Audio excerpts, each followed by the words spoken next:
Lahat kayo ay kaya kong tapakan, luluhod sa lupa, hahali kayo sa aking talampakan. Titirahin ko ang mga tangang isang damukan, mga putang ina nyo, hindi nyo ko kayang harangan. Hoy Oblax, wag ka nang magtanga-tangahan. Ikaw ang tinitira ko, pati na ang tambakan. Ngayon na po ay lumabas, lahat kayo ay nagtatago.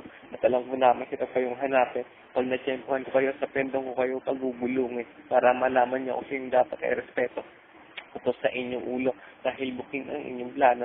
Bigla ka bang nagulat kung bakit umurong ang mahaba niyo ng mga sungay?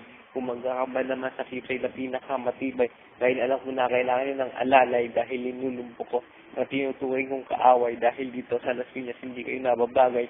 Pag hindi kayo umalis para sinabi niyo na rin na ayaw ng mabuhay. Ayun kasama ko ang mga panyera, si Toto, si Kokong, si Gico, ang mga sa inyo patungo sa impyerno. Subukan niyo bumalag, hindi kayo mananalo dahil ang mga nangyayari na aayon sa aming plano, hindi